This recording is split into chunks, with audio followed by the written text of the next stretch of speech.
Today we have Starr Long with us, who's got a storied career in massively multiplayer online games. Hey, Starr, how you doing, man? Hello. It's great to have you here. Thanks. So you've got a big background in creating persistent worlds, and we're going to talk a little bit about that today. Great. But you started in a kind of different place out of college. What's your background? So I actually got a degree in theater, doing lighting, set, sound design, a little bit of stage management. And that's what I thought I was going to do for live theater, a little bit of music. Did lights for like my friends' bands in my spare time, but you know, I was going to have a career in doing live theater, and decided to take like a year off. And had some friends who lived in Austin. Was doing some work in the community theater here, building sets and things like that. When was that? That was this was in '92. '92. Came to Austin in '92. Yeah. And was of course, you know, working in theater meant you were starving because there's no money there. And yeah, I know quite a few lighting designers. Yeah. So I saw this ad in the paper for like game testers wanted, which I was sure was not real. I was convinced that this was going to be like some UT Psych experiment. I showed up and there's some guys in lab coats who's like, oh, this is the kind of person who would answer this ad. But no, it was a real job, and it was at Origin Systems, Richard Garion's studio that had done Ultima and Wing Commander, and I was like, oh my God, this is real, and I played these games, and wow, there's a job here. That was like Ultima 8 at that point, or? Ultima 8 hadn't started. It was Ultima 7 had just wrapped, and they were working on Serpent Isle, which is Ultima 7 Part 2, and they were working on Ultima Underworld at that point. And Runes of Virtue, which is like a game most people don't know is a Game Boy version of Ultima. And, that's right. And so I started testing, and I was like, wow, this is great. Like, this is what I want to do with my life. This is a job. Yeah, this is a real job. I can make money, and I can eat, unlike theater. And fell in love and decided this is what I wanted to do with the rest of my life, and didn't go back to school, stayed there, and you know, that's how I sort of moved from theater into games. Sure. So a particular game came along that swept through the office that sort of changed your opinion about what computer games would be. What was that? Yeah, so we were, I was still in QA at the time, and had just started discussing with Richard moving over to product development. He had asked me to come in and help him with Ultima 9, which was a single player game. Right. We and worked on that. Yeah, and right at that time, Doom had come out, and the whole office started playing Doom Deathmatch. The productivity killer. Yeah, exactly. It was like lots of people having to go through the office. Okay, like let's stop playing now, because like we'd start at lunch, and it would, what would have been a 20-minute session ended up anyway. So, and I was just amazed and excited by how unpredictable and exciting it was to play against other humans versus what we could do with AI and scripted sequences and things like that. And then I kind of had this epiphany about how games are really a social construct. If you look at the history of games, not just computer games, but the history of all games, from like dice they found in like Neanderthal caves, and Set, which is this ancient Egyptian game that was the sort of ancestor of backgammon. They're all multiplayer. They were all social experiences. And single player games, kind of this rare aberration. You don't really encounter them much in the entire history of games. And so I came to this realization that, wow, social gaming as a group activity, is way more interesting to me. And so that's when I started pitching to Richard, like, hey, we should do some sort of multiplayer gaming. And then we started talking about, well, Ultima was based on Dungeons & Dragons. You don't play Dungeons & Dragons alone. That was always played as a group. And there were party members in Ultimas, and we started talking about, well, wouldn't it be awesome if your party member was another player? And so Ultima Online started out as Multima. So it was multiplayer Ultima. That's right. We pitched it as you could play it over the internet. There's this new technology that we had not had before. Right, and at this point, this is 1995, right? And so everyone, it's hard to imagine this now, but the World Wide Web was just coming into being. Yeah. In fact, Origin, our company, and our parent company, Electronic Arts, did not even have websites yet. Yep. And so the only way you were playing games was through services like AOL or CompuServe or Genie. Or just hacking away looking for FTP sites at Apple and other Microsoft places. Like, or on your college mainframe. Right. Like and so we were pitching something pretty new, like to play over the internet, not go through one of these services. And we kept pitching it. So Richard would So it was a hard sell, apparently. Oh yeah, like the not only sort of conceptually of like, we think this World Wide Web is going to be a big thing, Which it seems silly to say that now, but I mean, at the time, it's like, wow, who knew? What do we do with this Yeah. thing, this unwieldy thing? Yeah. And there was a lot of invention that had to happen. Like this whole idea of like, neither Origin nor Electronic Arts even had servers at this point. So the idea that you would have a server that people would have to log into, well, even just having the concept of an account. Right. Like, unless there was AOL or CompuServe or one of those services, but the idea that you would have an account with a company, not one of these internet services. Not with your service provider Yeah. that got you onto the net. Yeah. That was a new thing. There was no infrastructure to support this. There was no code base that you could borrow. There were no servers, like you were saying. The idea of co-locating a server, that didn't exist. There were no like you couldn't. The cloud was not even an idea at this point. Yeah. The idea that you could go to like Amazon, and say, hey, I want some servers, which aren't even real. They're virtual.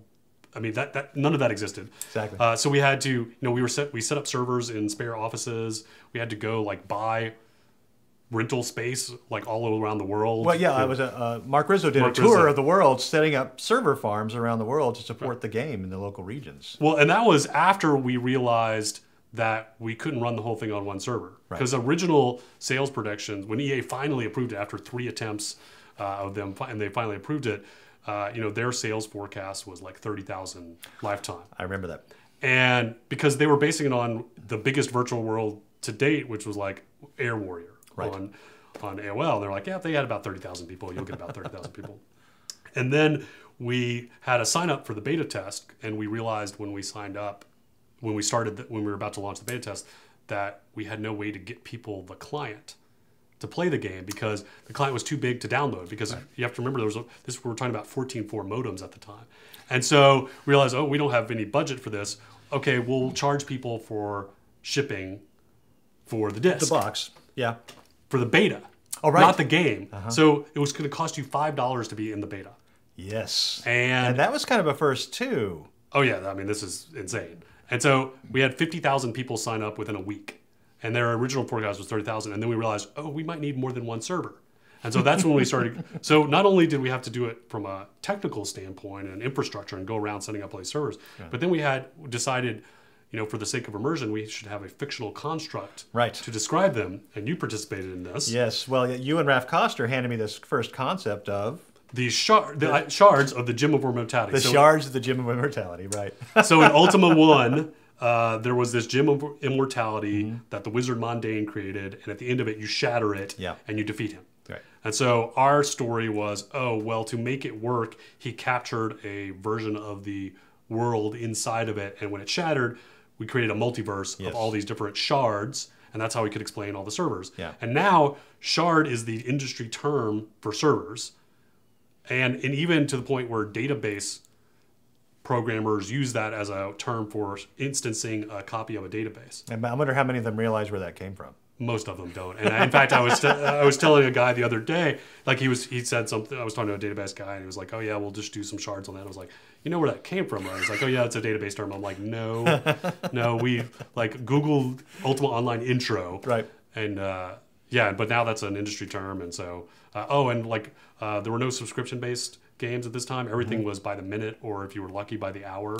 Right. Well, it's AOL, and that was the CompuServe AOL model. Yeah, you're paying by the minute. Yeah.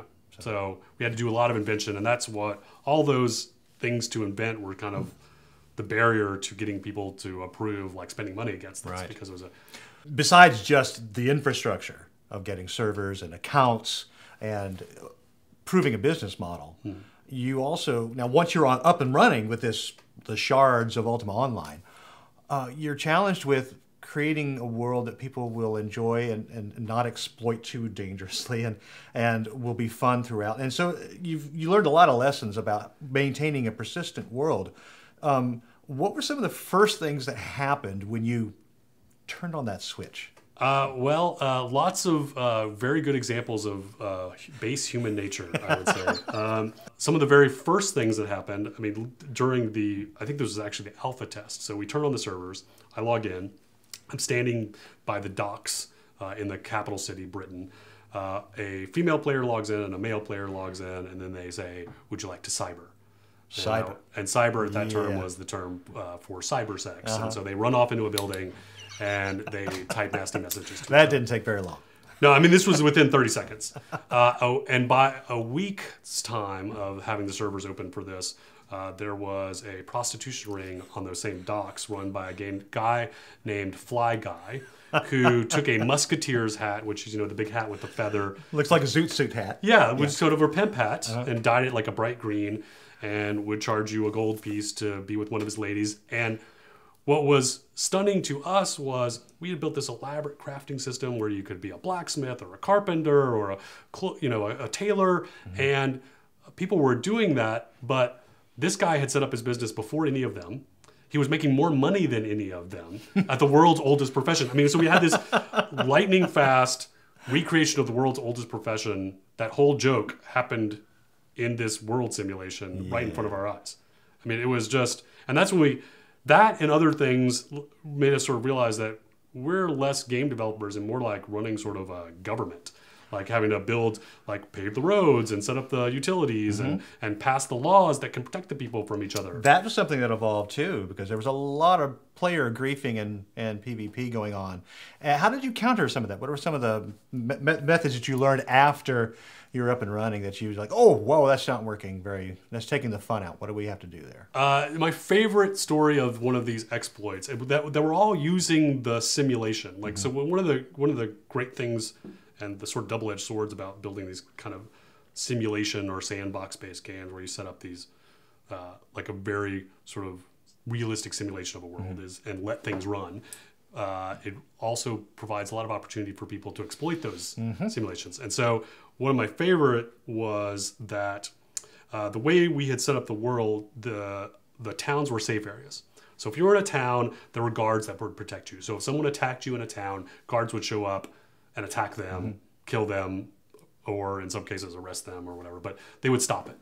But if you wandered outside of town, again, as a simulation of like what it was like in medieval times, there were highwaymen, so you had to be careful and not travel at night, etc. It was, if you wandered out of town, it was unsafe. But you knew if you were wandering out of town that you would be unsafe, and so it was kind of this accepted risk on the part of the player. Well, the way the world works, it was a overhead view, 2D isometric, and so when you were outside of a building, there was a roof on it, and much like a dollhouse, when you walked inside the building, the roof would pop up, and so you could see inside. Well, there was this split second when you were walking in the building before the roof popped up, where you couldn't quite see in the building yet. And we also had this concept of banks. So if you collected too much stuff, you could go store some of it in a bank. So the behavior, the loop that people would do is they'd go out on an adventure and they'd collect a bunch of stuff, and then they'd run as quickly as they could to the safe area of the town and deposit their goods in the bank. So we also had this idea of teleport gates. Right. Well, some clever players put a teleport gate right inside the doorway of the bank. So in that split second that you couldn't see inside the bank before the roof popped off, you would be teleported you'd be running full of loot, running into the bank as fast as you could to deposit all this. All of a sudden, you walk through a teleporter, not the door of the bank. You're out in the middle of the woods with a pile of bodies around you that are naked because they've been stripped of all their stuff. And you're like, what? Oh, God. And then you're dead. I mean, instantly you're dead. All your stuff is gone. And because you got teleported out of a safe area. Right. Into the woods. And so to be attacked and killed. And so then in the metaphor of like you have to pass a law. Right. Like they didn't do anything wrong. They were just using the simulation. So, but we had to pass a law, which was really just a code change, where it said when you went through one of these teleporters that you had to get a confirmation that said, you're about to enter an unsafe area. Do you want to go through this teleporter to catch that trap? A simple mechanism that changes the dynamics incredibly. Right. But that kind of chess game with the players happened constantly. And hundreds and hundreds of tweaks to try to counter the exploits. And then the economic side of it was just unbelievable because we had built a closed system. So we started out Ultima Online as a closed system in the sense that there was a finite number of resources, there was a finite amount of money, and that would allow us to control the rarity and the pricing of everything. And what it relied on was this concept of faucets and sinks. So things would come into the world through a faucet. So there would be a tree generating wood or a rock generating ore, and then players or a monster that had loot on it, or an animal that provided meat or skins or whatever. Anyway, so there's these faucets, and then you would collect that stuff, and then you would make things out of it, or you would trade it for. You would go to the shop and sell it for other things, and so. And the sink would be things like I have to repair my armor, which takes metal from the ore. And so it was this really, and then we had an ecology where grass would grow, rabbits would eat the grass, wolves would eat the rabbits. And so if you went out and killed all the rabbits, the wolves would start coming into town and attack people. It sounds great. Right. But all of that, none of that worked. I mean, like within a day. And why? Because the players did not behave like we wanted them to. They did what they wanted to do, which is they just hoarded everything. They amassed wealth. Well, first of all, they went out and killed anything they could see because there was stuff there. So they wiped out everything, and nothing could spawn fast enough because there was no unlike in the even here where we have a real and present need to keep our planet from getting too hot or starving to death because we can't grow food. Even here. We mess it up. We're locusts. Right. And you can imagine that amped up like 1,000 times in this virtual world where like, well, I don't really have to eat, so what do I care if I wipe out all the meat? And plus, they would, even when they would collect goods and items, they wouldn't sell those back to the system or even to other players. They would just hoard those and collect more because that was a sense of achievement for them. It's like, look at all the stuff I found. And their player houses in the game would literally be stacked floor to ceiling with stuff. Stacks of armor and weapons. I remember that. I mean, just thousands and thousands and none of it would go back into the system. Right. And so, like, the system would collapse because there was no more metal. The metal wasn't being broken down and then returned into the system to generate And you more headed into a depression. Yeah, well, essentially, because nothing was being done. And most importantly, though, it was not fun. Yeah. Like, at this point, we realized, okay, so there's the idea of a simulation, and there's the automatic things that a simulation provides us. But at some point, if I can't buy arrows or make arrows because I can't find wood to shoot my bow, now I can't participate in the game. That's not fun. I quit. Exactly. And so you have to balance that economic control that you absolutely have to have. You need to be able to control the economy. So to get into this hyperinflation and things become worthless, which happened as well. Because then it's happened in other games too. Yeah, because then we were like, okay, well, we just got to turn on the faucets, and just like have an infinite number of things. Right. That compounded with people started learning how to duplicate things, like exploits in the server code that allowed them to make infinite numbers of coins or items and things like that. Just collapsed the economy. Right. And so the solution to the depression, like the lack of goods of anywhere, then turned into hyperinflation and the economy collapsed. And players invented their own currency at that point. They were using shells. They were using these were actual rare items, not just something you can... So these super rare items that were actually rare, even rare items that were actually exploits of the system, like water tiles that were dynamic that they could put in their backpack and fish out of. I mean, there was they invented their own currency for a while until we could sort of fix things. And so the challenge is, and it's always been this way since then, is that you can't really build a completely closed system. Right. You have to periodically provide some sort of input into the system, or people won't be able to get the basic things they need, like I need bullets for my gun or I need arrows for my bow. So what you're saying, and at the risk of becoming politicized, the free market doesn't work. That's a trap. Well, it's not in video games. In the real world and in video games, there are mechanisms to manage inflation, managing interest rates, managing the money that's available in the system. I've never managed a government's or the economy of a country, but I know that in video games you cannot have a completely closed system. It just does not work. And so it's a constant monitoring and management of the economy. and you, because people want to hoard, people want to collect, and they're not. Even if you provide incentives for them to recycle items back into the game, or to upscale, buy a nice new house with they're still going to keep the stuff they already had. I mean, that's just, it seems to be human behavior. Right. Once I amass things, I am reluctant to part with them. I win. And you see that in the real world, and it's just amped in the virtual space. So we'll jump forward a few years. Okay. You've been doing this for 20 now. And now you're working on Shroud of the Avatar, again with Richard. And you're kind of returning to this space of a virtual world with an economy and a persistent universe. How are you applying some of the lessons that you learned with Ultima Online with Shroud of the Avatar? It's really interesting. We are sort of coming full circle, and what's great from an opportunity standpoint is that up until now, there have only been a handful of other sort of what we call sandbox virtual worlds. The idea that there's kind of an open play space that with some basic set of rules, but you kind of do whatever you want. Right. And most games outside of Ultima Online, like say Star Wars Galaxies and EVE Online, and now Star Citizen and Shroud, which are trying to build this sandbox. Most of the games in the online virtual world space have been more guided experience, or sometimes they're called theme park experiences, although some people consider that sort of a derogatory term. I don't. I mean, I think those kinds of games are great. Fair enough. But we're building more of this virtual world, more of a sandbox of kind of do whatever you want. And some of the solves that we're putting into place for a player-driven economy is one of the things is all the best items in the game are made by players. So interesting. So a player who excels in their craft can make the very best gear in the game, better than anything the system will ever generate, except for like there's 3 items that are related to the plot, the narrative that's going to sort of live on top of the sandbox. Well, how do you get them to unload those? I mean, what's the mechanism for that to enter the economy?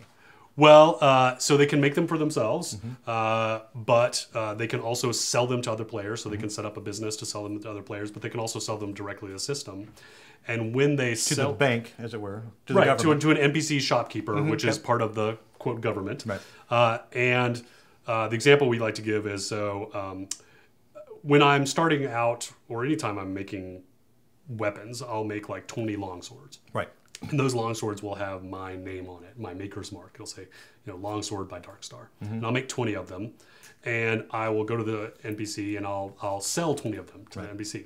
And he'll keep 10, and he'll stock his store with those 10 swords. And when you go to the shopkeep, when another player comes into that store and looks at the selection, he'll see he'll see longswords by Darkstar, not just a generic longsword. Right. But then we'll take it sort of even a little bit further to what we call, sort of the absurd extreme, which is that shopkeeper will take the other 10 swords and sell them to the game. Right. And from a narrative standpoint, he'll sell them to other adventurers.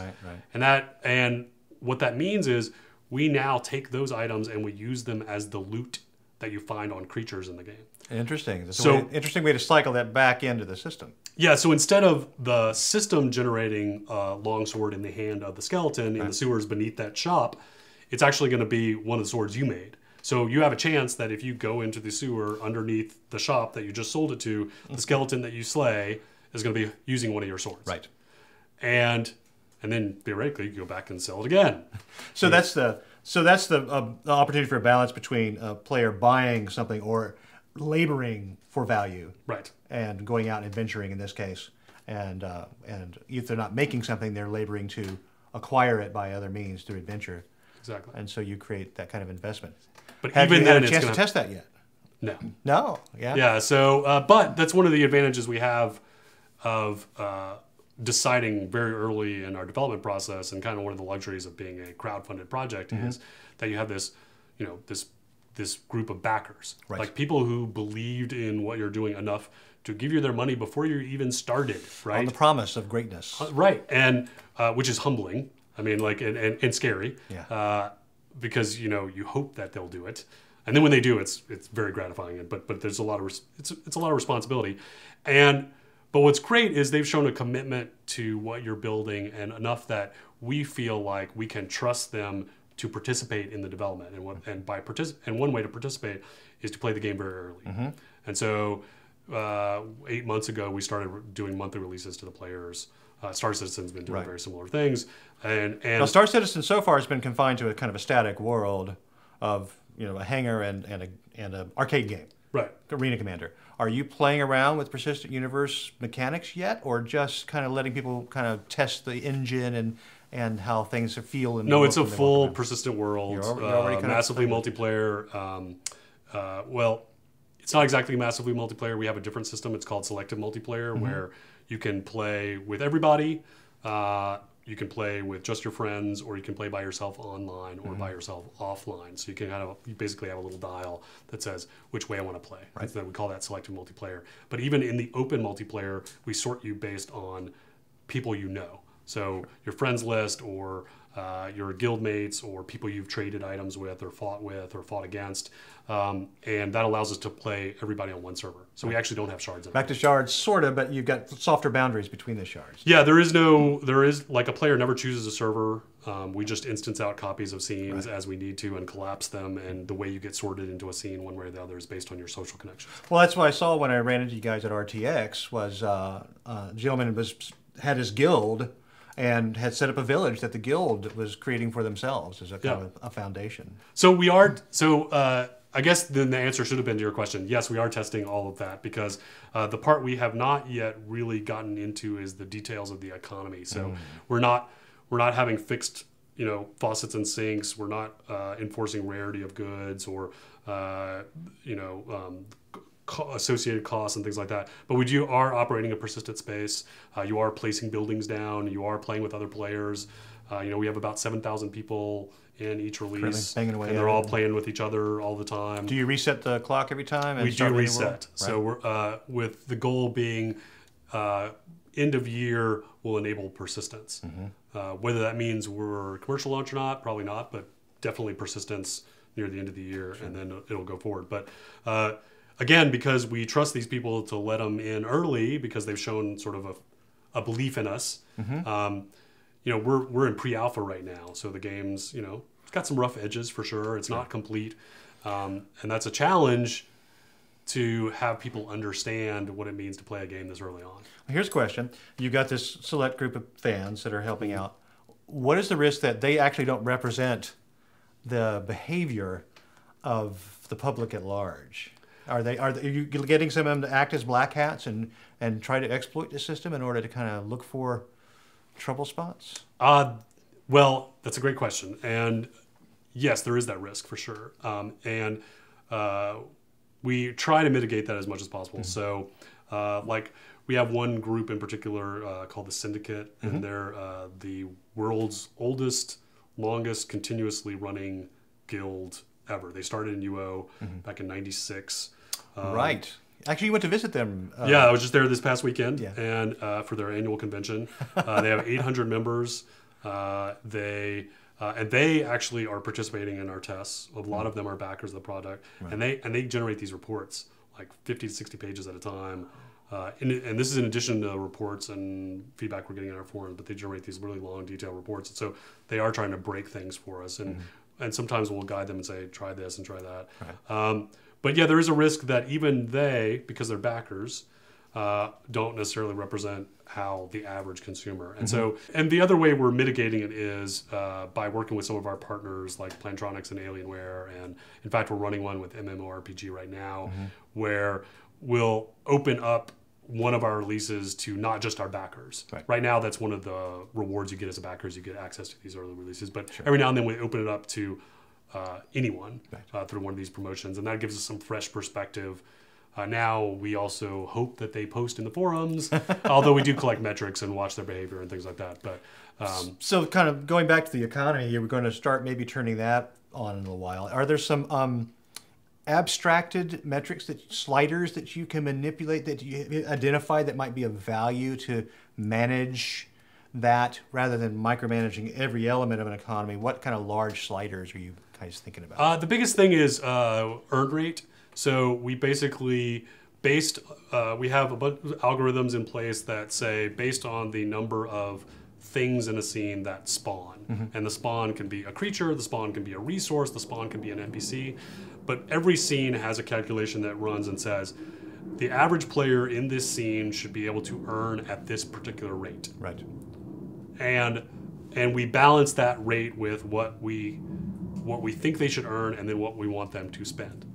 And so we use that earn rate for both a tuning perspective, but we also use it to look for exploits and say, oh wow, this person is earning at like 10 times the normal rate, and that's helps us track like bots and farmers and exploits and things like that, which are another spikes at the end of the curve there. Yeah, and so or just bugs like, oh wow, like so for instance, we have mining in the game, so there's these ore nodes, and you go and you start picking on.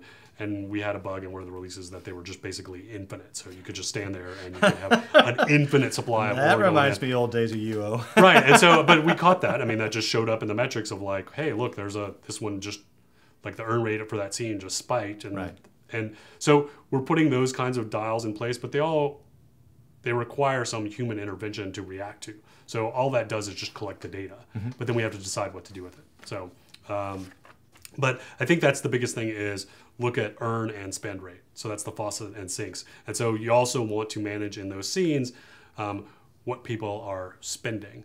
And what's interesting is different play styles have different economic trends associated with them. So for instance, players who are what is called PvE, player versus environments, who are fighting the system, who are fighting NPC creatures, participating in quests, they're actually participating in a loop because they are going out and adventuring, which has a cost associated with it because I have to keep up my armor, I have to buy ammo, I have to buy reagents for my spells, but I'm also getting stuff out of it. So that's relatively easy to balance because you just balance how expensive it is to upkeep stuff versus what I'm getting as I adventure. And you always want what I'm getting to slightly exceed that so you have this sense of progression, but you don't want it too much. Well, that inspires people to labor again, right, in order to maintain their current value and to create further value. Exactly. Right. But then an interesting use case is player versus player. So players who fight against each other, well, they're not in the same kind of loop because they're not taking resources out of the space and recycling them through the space. They're just fighting each other.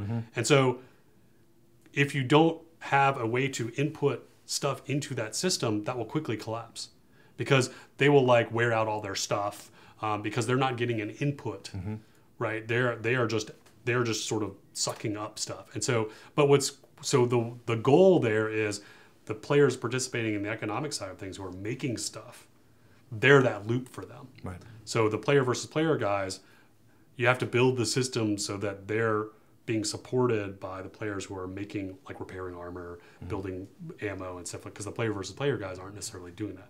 No. Right. So their labor is adventure, but...